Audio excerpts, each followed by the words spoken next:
alcohol, and drugs. Well, what do we have here?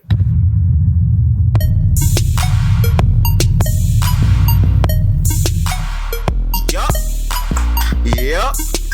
And yup. You already know. We back up in this thing again.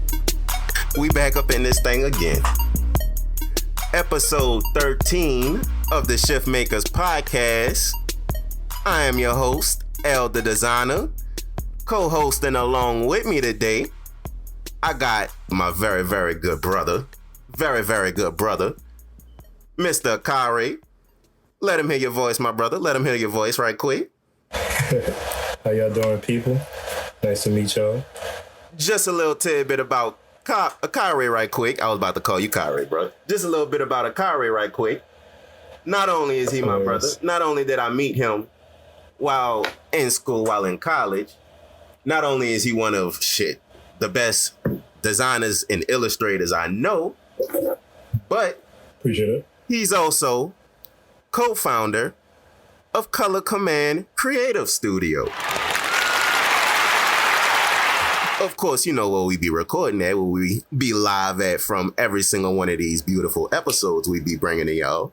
So, of course, I had to bring on my brother to just spit some game to y'all today. We gonna go ahead and bring through a couple little topics, a couple little, of course, some clips we gonna get into, we gonna jump into.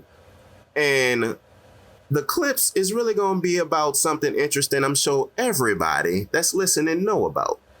We gonna be talking about fast food. We gonna be talking about drugs. And we gonna, kind of see if there's a comparison between the two. What you think about that, bro? I'm ready to get into it. It's about to be an interesting topic. Well, if you ready to hop into it, let's get into it then. And before we hop into it, I got a quick question for you right quick. Go ahead. What is your view of the fast food industry?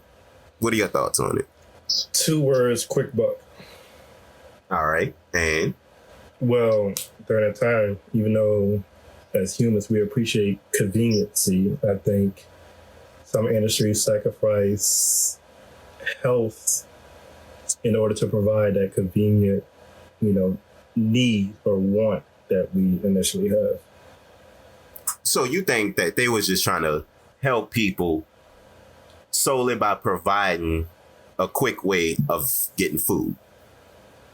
In a way, yes. If you look at the movie called The Founder, you can see how McDonald's started. And the thing about McDonald's is not only were they really about speed, but more efficiency.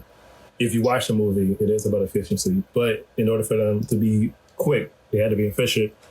And this is what, I don't know if they really pioneered fast food, did they?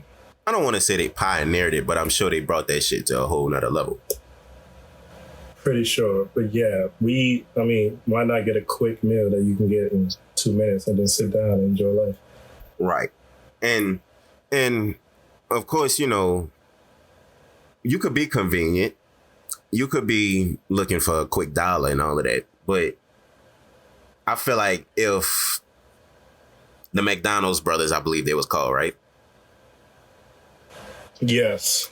So if the McDonald's brothers just wanted to, make that convenient thing a business model, they could do that. But you don't have to cheapen the product. You don't have to cheapen basically everything about what you're doing besides your marketing strategy and how you advertise to people, because you'll never cheapen that because, you want your dollar. I mean, I don't know. I feel like it's just, they definitely don't consider the full effect. I feel like. What you think? The full effect, you mean like how it affects us as a society and, the cause effect type of thing? Yeah, like it really got like a lot of effects. I mean, most people just thinking surface level, like, of course, obesity and, just basically people weight. Ain't even got to be weight, but I mean, blood pressure, you got, diabetes and those type of things. But it's even further than that, because when you make a thing so convenient for people and you kind of getting them used to these type of meals that, of course, has say high sugar, high salt, things that, can become very satisfying to the tongue, of course. It can become addictive. Okay. So I have 3 things to say to that. Solely that one little tidbit you provided somehow. So one, is it necessarily their fault for all the obesity, things like that? Because they're not forcing us to buy those things. Of course not. If you're feeling lazy that day or that whole week and you're just going to buy fast food, that's on you. You can't blame or even sue McDonald's because, their meals are too fattening, yada, yada, yada. You made that choice. If you want free will, then learn how to use it. That's true. 2, I feel like, honestly, Steve Jobs' iPhone kind of made me think of this. I feel like the more we try to simplify the world, the more complex we just make it in this weird way. And that touches on how, some people don't see all the effects something can have with the solution they provide. So that was another example. Thought. Appreciate it. So another example is the iPhone, right? It's a computer you can carry in your pocket, and it fits. You can text, you can call, you can email, yada, yada, yada. We all know the specifics. But no one predicted that social media would have been such a huge thing to the point to where people complain about it. It's like, nowadays people text and drive. Nowadays people don't look up from their phones. If they're going out to have dinner, they're both on their phones. So the more we try to simplify the world, the more problems we just have to deal with. I mean, that's just what life is. I forgot my 3rd point, but I'm just ended on those 2. Well, so you saying the more we make things convenient, so the more Walmart's, because that's what Walmart, one of their biggest, preaching selling points is, of course, convenient and being cheap. Amazon, same way, convenient. So the more we make things convenient, like you were saying, the iPhone and basically the advancement of technology, the worse we are as a society, you thinking? No, it's just, you provide solutions, like you provide solutions to the world, and just, yes, you have those solutions to make things easier, but at the same time, it just adds more somehow for some odd reason. Amazon, all right, so you said Walmart, right? Right. Walmart being 3 streets down to your left, but 5 streets down to your right. Somewhere that's just going to have more slow down traffic because cars have to turn into that Walmart. Huh. Not to mention, you have these Amazon cars that's also trying to get through because they got hella packages, they're trying to bring everywhere. So again, that just creates more traffic. These 2 companies are just providing solutions to their consumers.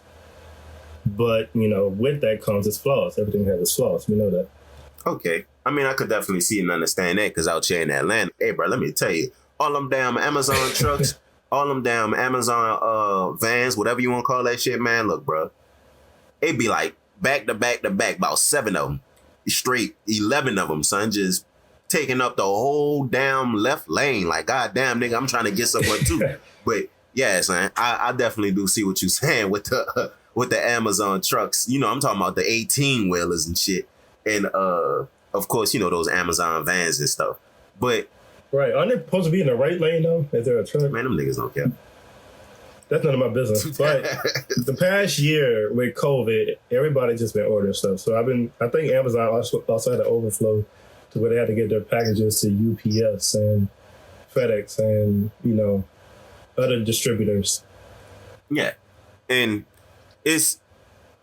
before because we going off on a tangent, but I definitely, we definitely are going off on a tangent. But as far as the Amazon and Walmart and everything that, provides this strong convenience and this advancement of convenience, I definitely do feel like it does have significant benefits because Walmart, I'm sure, does help a lot of people who maybe may not have the finances get groceries and provides for them. And of course, provides convenience because it's in their neighborhood. A lot of them maybe may not have cars. So, those different types of things. Same thing with Amazon. I mean, the type of delivery system that they have is, is almost impeccable outside of the traffic.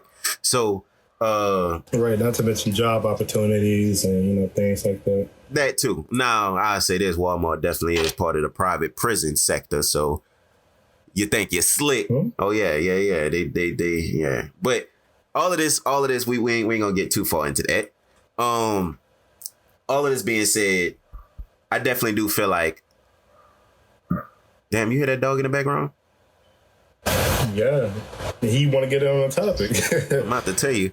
But with all of that being said, I definitely do feel like convenience can have a cost. It definitely can have a cost when, you know, that's all we looking for. That's all we striving for. And if we don't have it, we not accepting shit. And we gonna see that a little bit more when it comes to, of course, the food industry and how fast food, of course, just basically blossomed into being like the number one thing that basically Americans eat nowadays, to be quite honest with you. I mean, if you don't believe me, look outside. So, you know, what you about to say?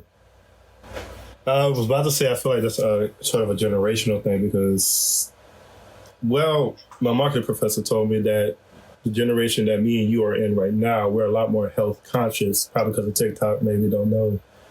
But, you know, we're all striving to, you know, eat better, work out, things like that compared to the generation before us. Yeah. And a lot of that has to do with social media. I feel like it puts pressure on people and their parents. That's the number one convenience thing right there. Oh, absolutely. Another addiction. But we ain't about to go too far into that. Of course, I got another question I really want to ask you. Going into the other lane, what are your view on drugs and drug dealers? So, there's two sides to every coin, basically. You got the one that's like, yo, that shit is hella bad, but the other side, not saying that it's good, but it shows a perspective to where you can understand why some people make their choices. American Gangster, what was his name? Denzel Washington played a drug dealer that was actually based on a true story. I remember American Gangster. Yeah, and like how he just flooded, what was it, Harlem with drugs? Yup. That cocaine. Cocaine. Right. Cocaina. Cocaina.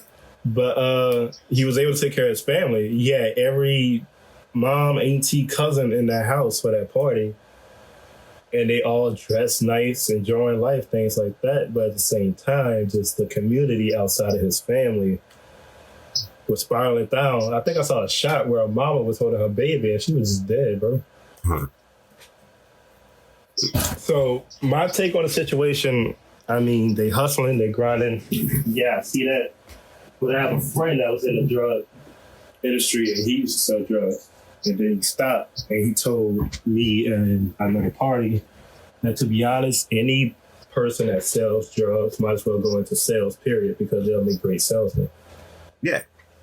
I 100% agree with you, quite honest. I mean, well, I won't say anybody, because you got to have, in order to be a salesman, you got to actually be willing to help somebody. Now, if you all just about your money, then you won't make a great salesman, because at the end of the day, there's going to be a certain point where, you know, people going to see you for what you is.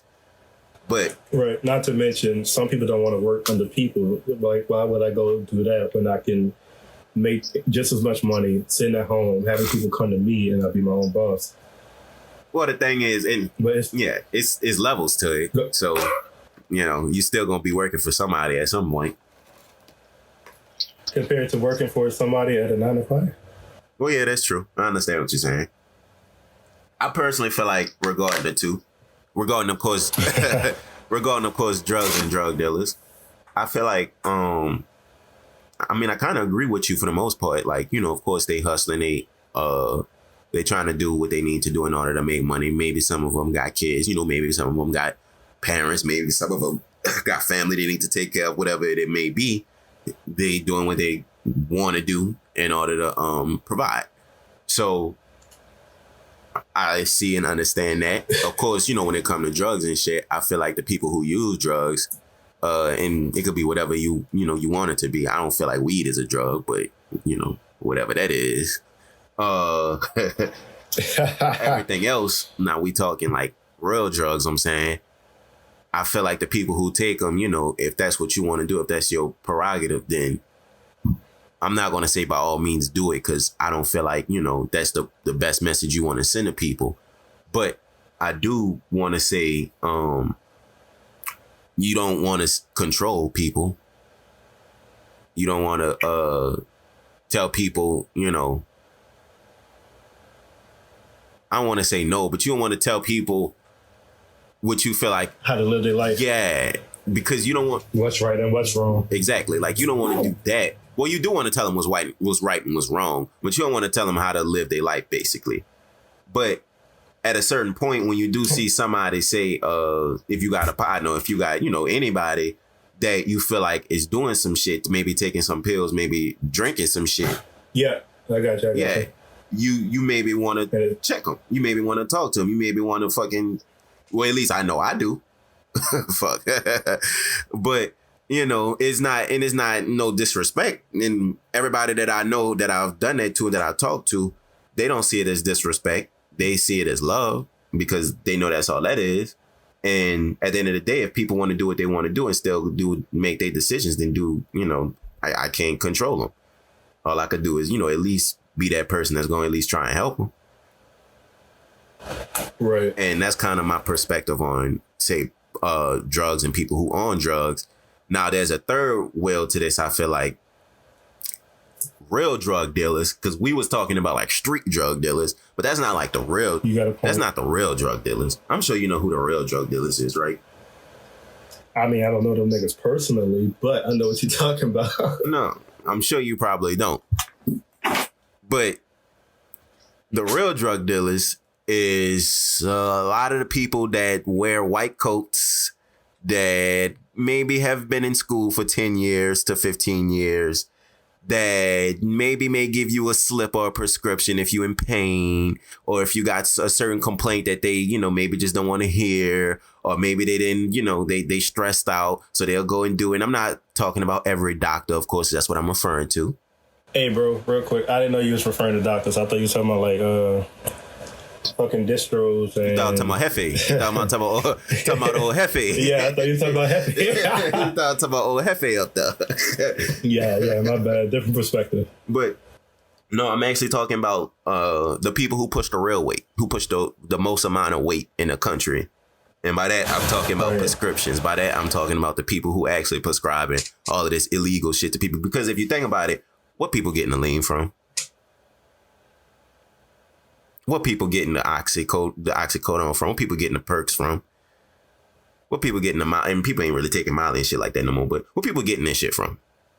You can't. I mean, I'm not talking about, of course, you know, the mid-level drug dealers, but I'm saying you have to have some type of connect on the inside, and of course, by that I mean some type of doctor, somebody willing to prescribe these certain things to you, or if not that, some type of person in the pharmaceutical industry who willing to give or sell these type of things to you. You have to have this in order to do this. And my main thing is, those are the real, you know, the real freaking people who behind all of this shit. Like, people who get shot, or people who go in for, and I'm gonna leave it at this because I know I'm going off on a tangent. But when people get shot, or when people go in for like dentist appointments and they give them this hard ass shit, like I'm talking about these hard ass fucking drugs that got them all fucked up, and we see them on YouTube, on Instagram or whatever, and we laughing at them. But in all actuality, like, that's some shit that they probably could get addicted to, and likely probably will get addicted to, and they won't be able to get that after they run out. So what you think they're gonna lean on to get that high?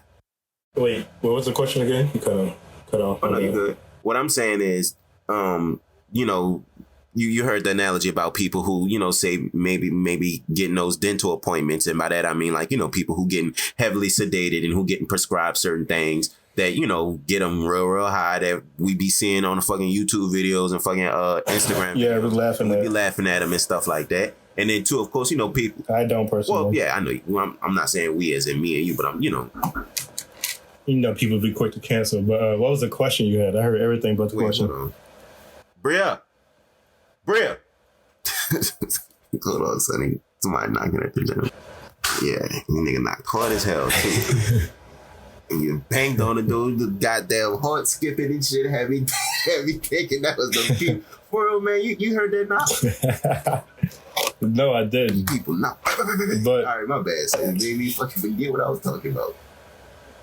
Clearly, you're digging into the concept of doctors being a real, you know, weight pushers and things like that, which is very interesting because if you watch Power, Breaking Bad, or what is it, Snowfall? Boy, Snowfall, my shit. It's an average Joe though, right? Right.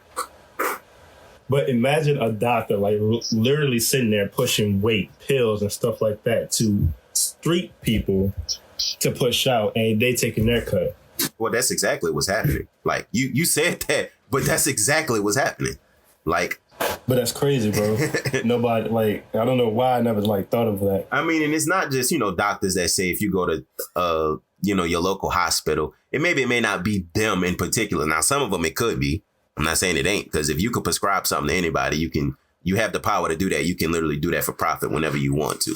It's not the morally right thing to do at all. But if that's what they want to do, they can definitely do that and get that shit off. All I'm saying is it could be, doctors at an independent hospital or, they own private hospital or something like that. That's who normally get this type of stuff off. And they'll, maybe take a cut. They'll sell it to whoever is the distro or whatever. And I obviously don't know the ins and outs of this shit, because that obviously ain't the only way they get it. Of course, they got all types of avenues to get the shit in mass quantity. But all I'm saying is doctors prescribing stuff is definitely what people call weed, a fucking gateway drug. Doctors are literally writing down the gateway drug and giving it to people. And by that, I'm talking about when they initially getting them on, the low level painkillers that get some really, really, fucking hot. They get people out of their fucking mind. Wow. Right. So, it's crazy to actually think that, because personally, I would feel like, doctors, nurses, everybody, but nurses can't prescribe drugs. But, the doctors that you're initially talking about really would have a soul to where they really want to help people and things like that. Well, and it's not to cut you off, but you actually brought this to a real interesting point. Well, I guess I am cutting you off. Yeah. You got to consider this. Doctors, when you brought up and when you're a kid, what is the first thing they ask you? What do you want to be when you grow up? The people who normally want to be doctors, and they say doctors, they doing it for what? What purpose? And that's my point. But go ahead. But what about status, though? Because, when I would say, president or something like that, my folks would be like, yep, that's right. That's him. You're going to be the first president, baby, yada, yada, yada. Then Barack came, took my title. But that was one. Two, how do we... Now, clearly not every doctor is manipulative, right? And you've seen the movie Requiem for a Dream. Hell, you referred it to me. One of the best movies out there. The Mom. Go watch that. Hey, before y'all watch it, though, prepare yourself, because, find a comedy movie immediately after, like somebody you trust that was going to make you laugh, because that movie is heavy. It's an emotional roller coaster. But the mom on that film, well, shit, if y'all gonna watch, I can't spoil it for you, huh? No. You know what I'm talking about, though. So you really, could a doctor have known that was going to happen, or they knew the risk? Well, just didn't care. Yeah, I'm some doctors, I feel like that's definitely the case. Some doctors genuinely do want to help. Some doctors genuinely don't know what's going to happen, so they kind of do a test run. I mean, again, people don't really fully understand this, but doctors is science. I mean, not doctors is science, but healthcare is science. Like, what is the basis of science? A test. That's what the basis of science is. The scientific method is basically a test, right? So all I'm saying is, people can't be surprised when doctors test shit out on people, basically. Because, I mean, that's the basis of what it is. And they won't tell you that, of course. But that's why they give you, say, oh, it's a 95% chance. Oh, it's an 85% chance. Oh, it's a 70. When they say that, all they doing is just basically giving you test results. You see what I'm saying? So, and probabilities based off of test results. So all I'm saying is, of course, that could definitely be the case that they doing that. Now, back to your first point regarding, of course, what I was saying, the money situation. As I was saying, what's the first thing that people incentivize people to be a doctor with when they're a kid, bro? And you said it, money, right? Yeah. That's why people jumping up saying, I want to be a doctor, or I want to go to school to be a doctor when they're in high school and all that. Now, what's the reason people get into the drug game? And I'm street people. My bad. I should have clarified this. I mean, it's all right. So what's the reason McDonald's and Burger King and Wendy's franchised everywhere? Money. So, do you think after we just clarified all of this, doctors won't prescribe people certain things for money purposes? It may be my fault, but like I guess I'm just optimistic in humanity and society. But even Jesus had Judas, so at this point, I don't know. And it's not every doctor. When we talk on these things, it's not every doctor. When I speak on certain things in the media, I'm not saying everybody in the media. When I speak on certain things in the government, I'm not saying everybody in the government. What I'm saying is there are certain people, just like when we complain or when people complain on the police, it's certain people that, just make the whole group, and I won't say the whole group, but a lot look bad. It is a vast minority, minority of them. And to be honest, you low-key just talking about decision. If cops can do that shit, because we have repeated history of that for years. I mean, the doctors is not so far off stretch at this point. That's the very great point. If the cops are meant to do what? Serve and protect? And the doctors are... But they do the exact opposite? Well, I won't say all of them. We ain't talking about all of them. But you're right, some of them. Some of them definitely don't. But the hospitals and the doctors, of course, their main role is to not only serve and protect, but also heal and treat. By treat, I mean treatment, of course. When those two roles are like their main thing, but instead, say throughout this whole COVID thing, what was the hospitals and doctors doing? Was they serving and treating? Was they giving people treatments? Was they protecting? Was they healing people? Now, of course, I'm not saying all of them wasn't, but what I'm saying is, what was they doing? Or was they telling people, hey, just call us first and we'll see if you have the symptoms before you can come in? Or, hey, sit in this tent first and we'll have to take certain things and certain precautions to make sure that you can come in. Or not only that, hey, we have no treatments. Vitamins, we don't know anything about vitamins, even though there's a whole lot of information that we can be giving y'all about vitamins, but we're not going to give y'all none of this information. Instead, we just going to say, take a vaccine. Again, we're not offering no treatments. We just giving people, I don't want to say test, but you kind of remember what I just said a few minutes ago. So yeah, it's not shocking at all when you really sit back and think about the whole year, how these people in the healthcare industry practice. I mean, you got a point. I don't want nobody to just dive in with it like some fake treatment though. Be like, yeah, I got something, and like the disease just came out yesterday. Yeah. And I mean, but no, wait, what's about to say?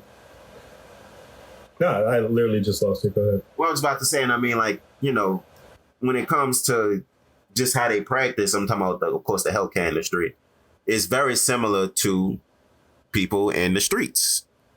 I'm talking about people who selling drugs. It's very similar to me. I mean, like, a lot of the people who doing that shit, they testing shit out.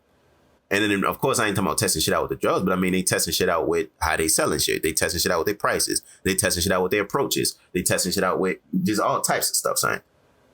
They testing shit out with how they rule they, not want to say rule their team, but how they talk with their team. Not only that, but I mean, of course, they're not necessarily treating anybody. The people who come into drug dealers likely suffering from a mental illness. Are the drug dealers treating anyone? No. And I want to say, they may sell it as that though. Honestly, at this point, like if you got some trauma you trying to deal with, bro, I got this brand new OG something gold you can try. Well, I ain't talking about weed. I'm more so talking about like pills and shit, and like actual, like shit that can actually really fuck you up. But people use, drugs, narcotics, whatever you want to call it, in order to alleviate whatever issue it is, thinking it's healing in that moment. Well, yeah, and that's my point. That's exactly my point. And that's kind of the same thing that some doctors, and I want to say some, I mean like literally some of them do. Some of them will just literally give you anything. And I won't say anything, but some of them will literally just give you something and say, hey, take this. And if it worked, you good. If it don't, call me. And that's why they say in 2 weeks, circle back and, let me know, yada, yada, yada. And, don't hesitate to visit that if it still does just have 2 weeks and all of that. Because they're not too sure that it's going to, I won't say not too sure, but they're not exactly 100% that it's going to work. You see what I'm saying? Right. 2 questions. 1, are you familiar with the show House? No. All right. House MD is honestly used to be my favorite TV show freshman year of college, late high school, whatever. In every House episode, there's some peculiar disease or issue that a person has. And House is this specialized doctor or physician that, treats these issues, these problems or whatever. But the thing is, as you literally just said, he would have a team of people, they would brainstorm over it, saying, hey, he has this, this, and this. It could be cerebral, but somebody else can be like, yeah, but you also have this and this. It might be, an affection of the stomach lining. Either way, they go through a series of tests before they actually find the solution that House just magically remembers. Okay. Now, I'm not saying this is the practice of every doctor. I hope it's not the practice of every doctor. But that TV show literally just highlighted a part of my brain when you just said they go through a series of test runs trying to find the right solution. Well, yeah, because, if you think about it in really most job industries, excuse me, you think about it in most different job industries, there's multiple ways to get to one solution. Like if you think about it in design, there's all types of ways to get to one different design. There's all types of ways to get to a business card layout. I could do it in Photoshop, Illustrator, InDesign, and then, of course, the different type of tools I use in either one of them. And then, right. Same thing in, of course, the medical field. Same thing, really, in the street lane. You got, say, with weed, there's a lot of different strains, a lot of different, just a whole lot of shit that can do certain things. And, it goes all types of ways. I had a fire analogy I just wanted to say. My bad. So you said there's multiple solutions to a problem. And I was like, yeah, and there's multiple ways, to get to one place. Like you can either take I-10 to get here, or you could take, 310 to get there. I'm just being stupid. My bad. Well, no, you good. Well, you got to tell people where you at, because nobody know what the hell there is. So you got to tell them, of course, you're in southern Louisiana, Thibodeau area, New Orleans area, whatever. But you're definitely right. There's all types of ways to get to where you at. And my second question, by the way, I'm cutting you off now because I owed you for that shit. So clearly you think drugs, well, we know drugs have addictive qualities. So this topic today, you saying fast food can be very addictive? Yes.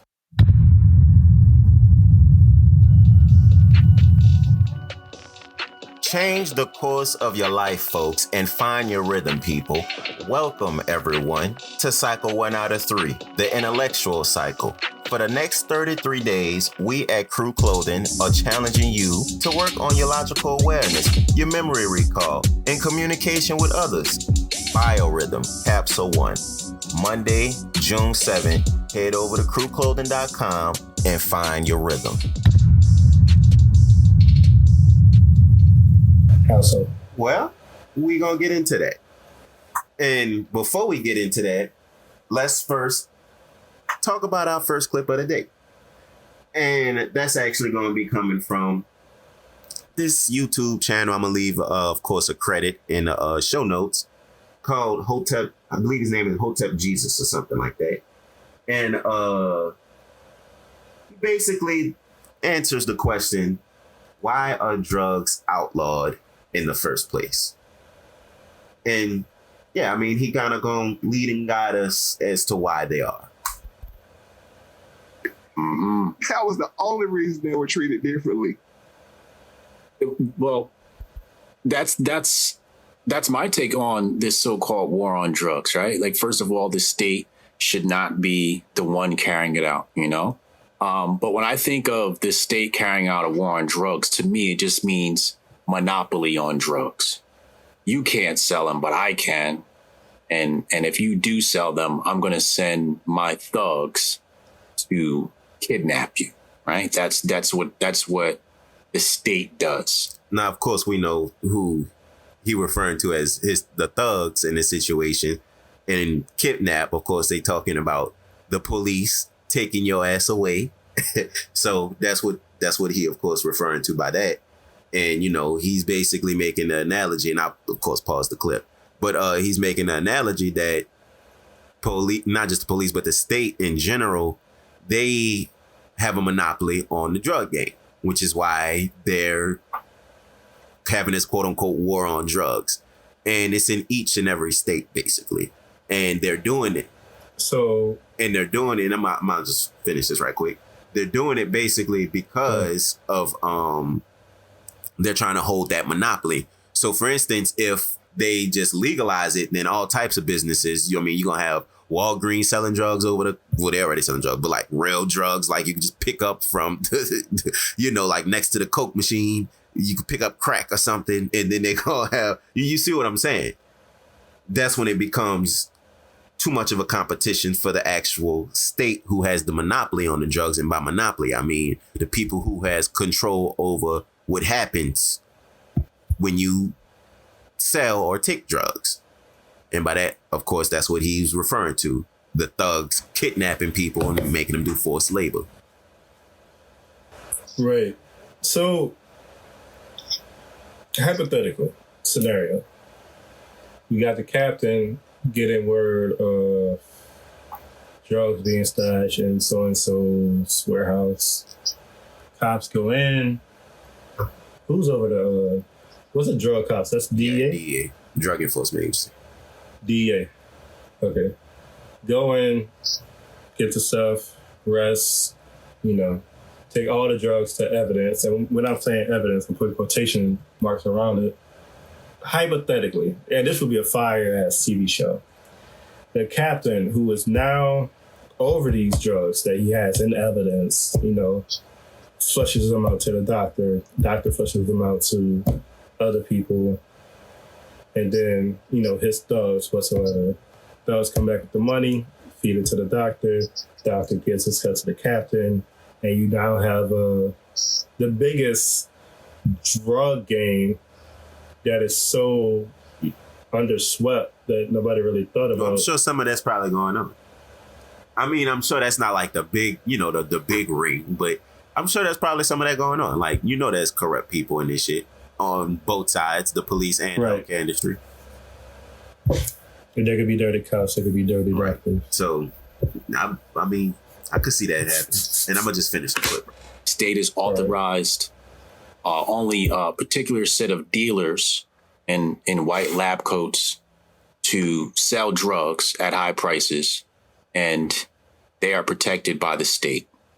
So it's a monopoly on drugs. Whenever I see this war on drugs by the state, I just think, oh, you just guys want a monopoly on drugs. And that's actually what you just said, now that I think about it. He literally just said that. And I'm going to rewind it a little bit. In white lab coats, doctors, to sell drugs at high prices. Slinging them shits. And they are protected by the state. Protected so it's by a monopoly on drugs. Right. Whenever I see this war on drugs by the state, I just think, oh, you just guys want a monopoly on drugs. Yep. You just said it. So,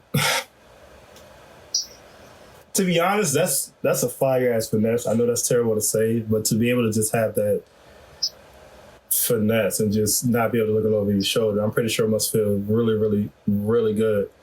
But at the end of the day, that is terrible, bro. I mean, that is literally the epitome of white privilege and systematic. I don't even know if it's systematic racism because it fucks with everybody. So I won't call it racist, but that's definitely just some privilege shit. I don't even know what you want. I don't know if it's white privilege or what, because I'm sure that's probably black doctors doing the same shit. But it's. I mean, if you put thought into it, you could put race into a lot of situations. I mean, how many white drug dealers have you seen? Really? Well, Yeah, all right. I see what you're saying.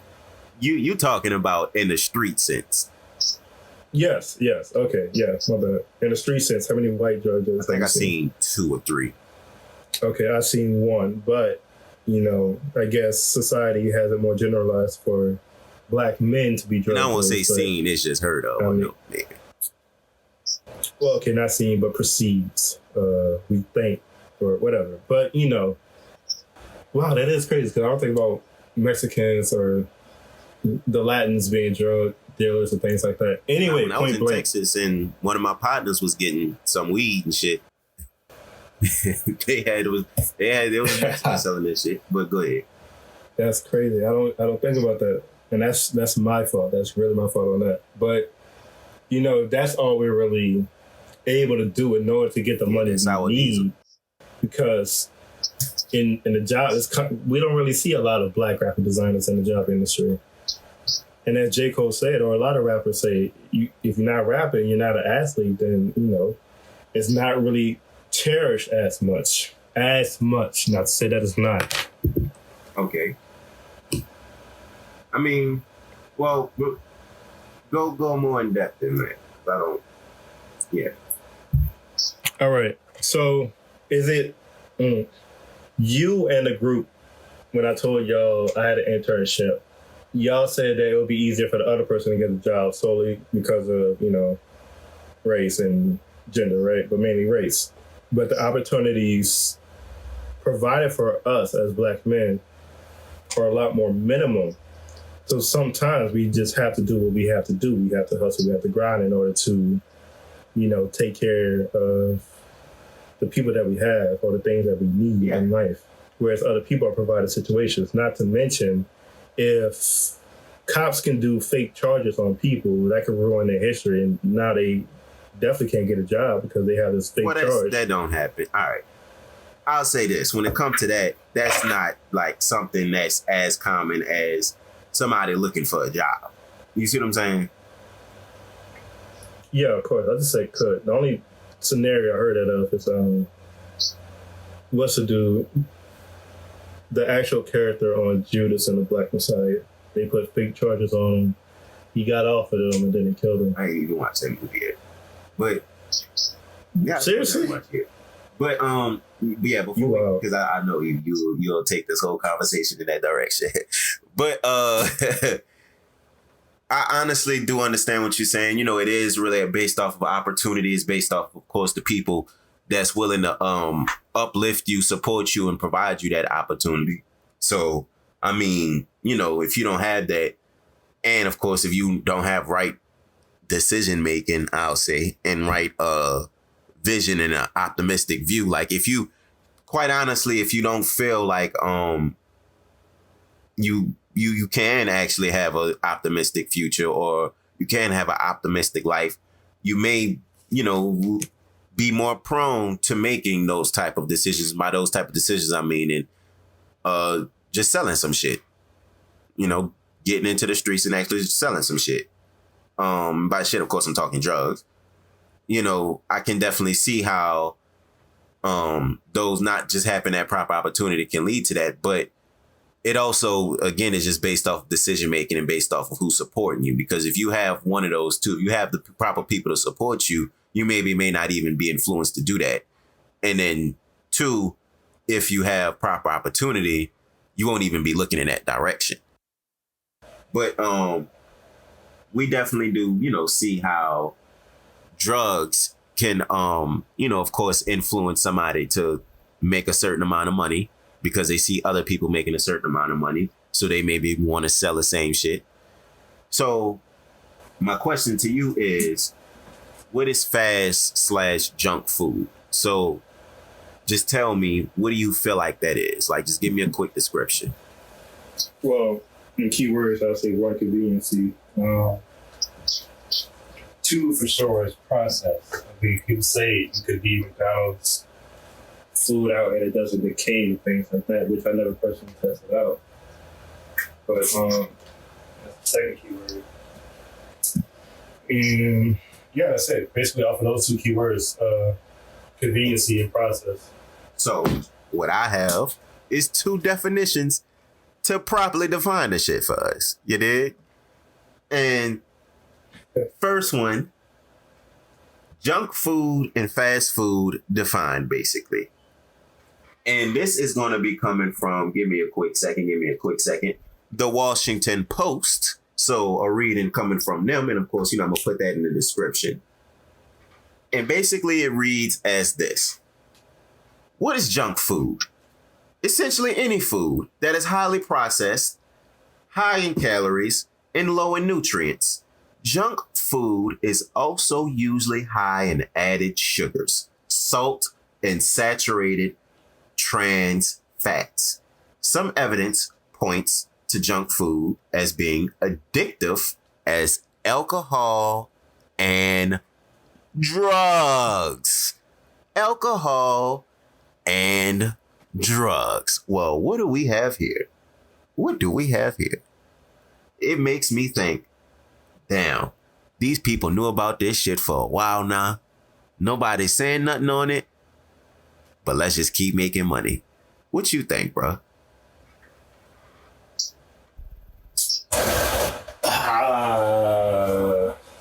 I don't know about the whole addiction thing. Like I can definitely see maybe how it could be, but honestly, I don't know that junk food could be addictive. All right. So, allow me to ask you. When you're kids, and this is how you can judge this kind of. When we kids, we haven't eaten anything. We in the car or something, or we're not even in the car. We at home or something. I don't want to say haven't eaten anything, but we getting a little hungry. It's about that time and we're ready to eat. Have you ever asked anybody, can we get some fast food? Or can we get McDonald's? Can we get Wendy's? Can we get... Yeah, get the black ones. Do you have McDonald's? All right. You get that. A very normal response that I'm sure everybody has gotten, including myself, of course.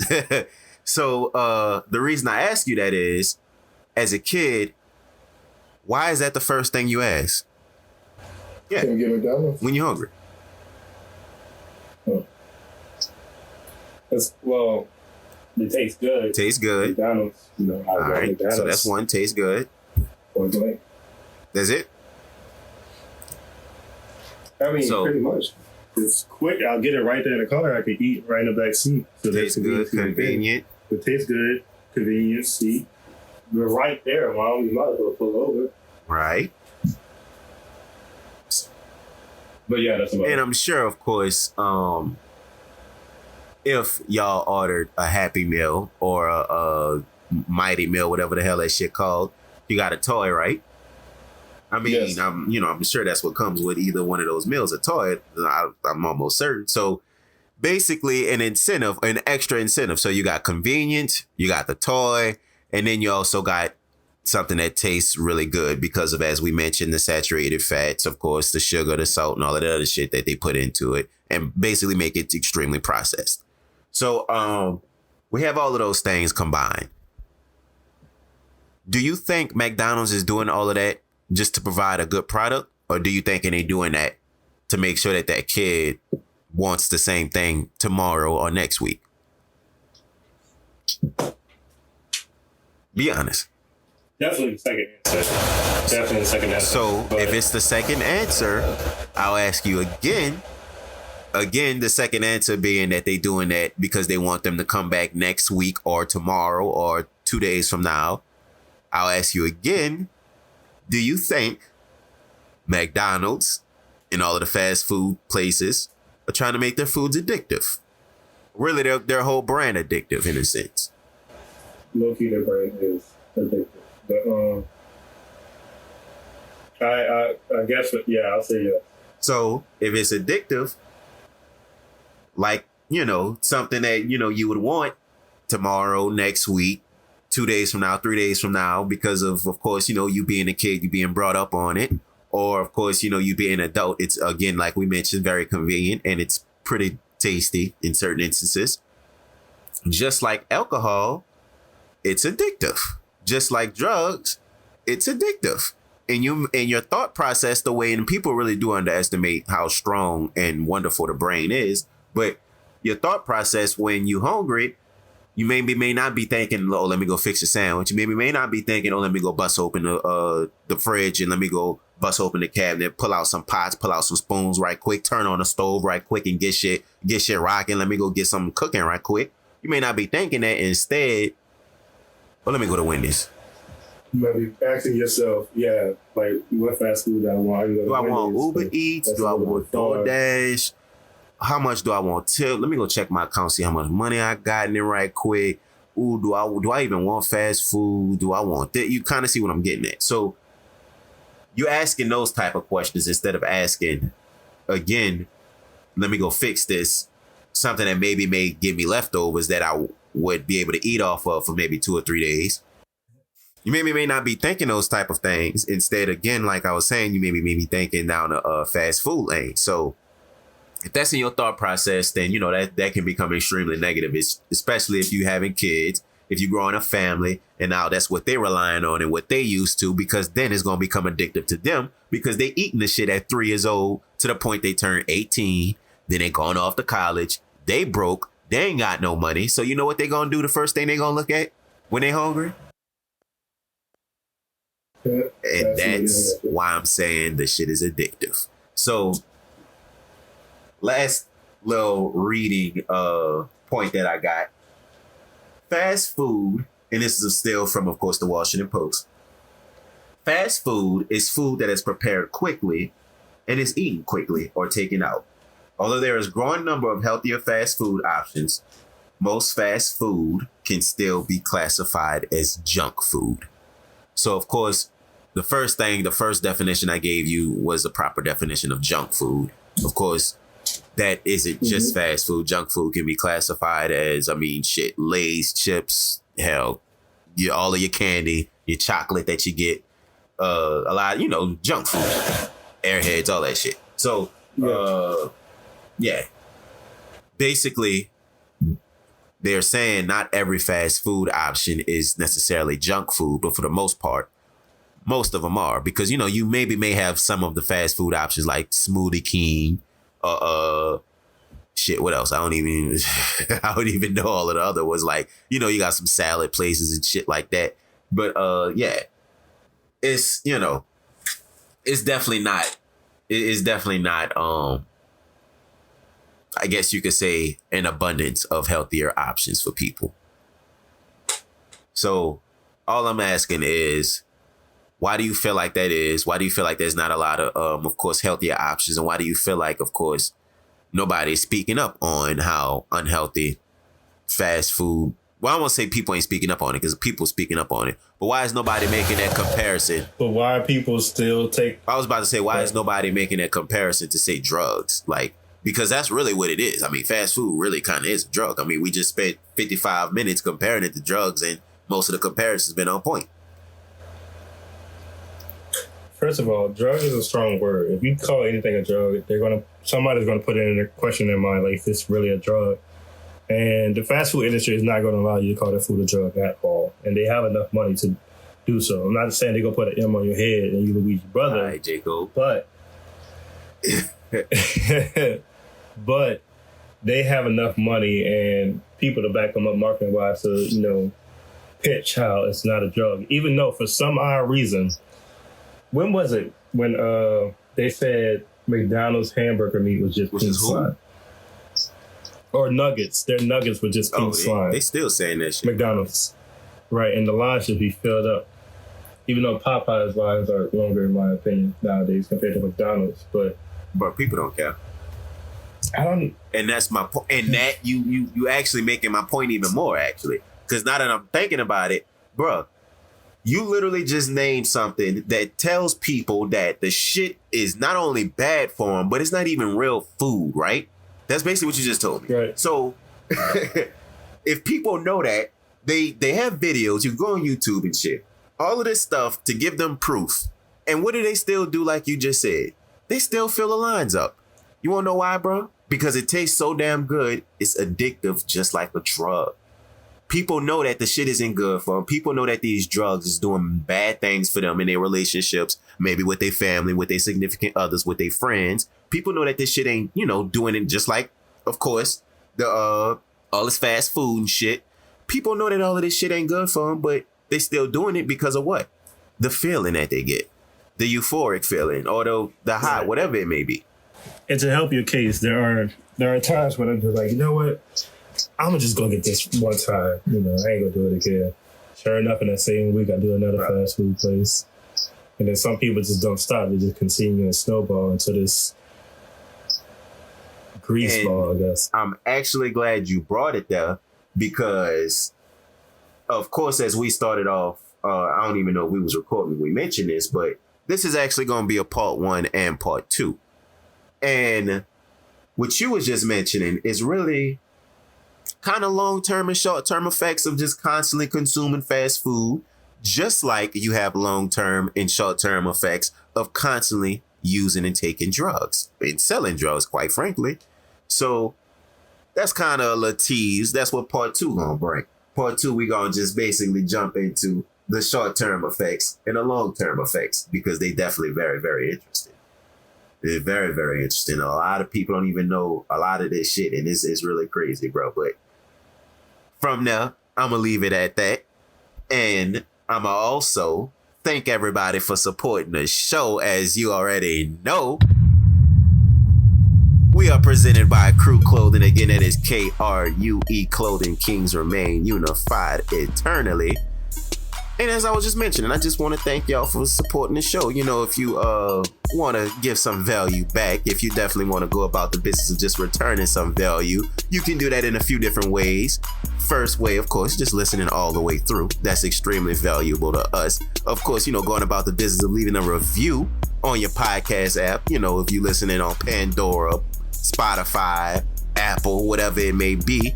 Leave a review, leave some 5 stars for us. Of course, tell somebody about what you heard. Tell your partners, tell your friends. Hell, tell your mom, tell anybody who it may be about what you heard this beautiful, of course, show. That's extremely helpful and valuable to us. Of course, leaving some feedback, leaving a comment. You can reach out to us on Instagram. We got a Twitter. We definitely do got, of course, a YouTube. Subscribe to that. Leave us some comments, leave, of course, a like, and definitely, just tell us what you like, tell us what you didn't like. Of course, if you have any type of suggestions, if you have any type of future topics you think we should be talking about, definitely do give us that. And last but certainly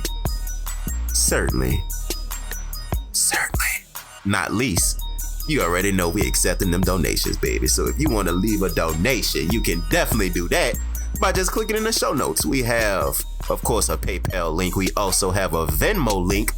Again, click the show notes. You can definitely find that. Leave whatever you may deem as valuable. That's extremely helpful to us as it keeps the show going. Of course, this is a very long produced show. It definitely does take some hours and some time. So we definitely do appreciate the value you're going to give back. We appreciate the support you give into the show.